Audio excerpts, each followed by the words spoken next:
Dati nagtataka ako kung bakit gustong-gusto ni ama ng kape. Bago umalis patungong trabaho, magkakape.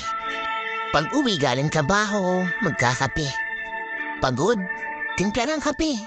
Masaya, lasing, galit, normal na araw, kape pa rin. Nung kinikman ko naman yung kape, sinikmura lang naman ako.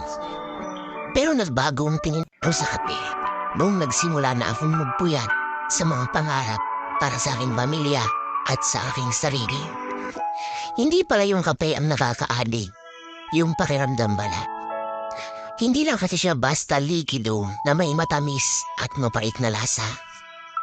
Isa siyang pahinga.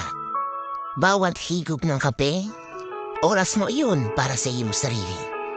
Bawat segundo na dumadaan habang hawak ang baso, yun pala ang espasyo para maisip mo kung ano ang sunod na plano.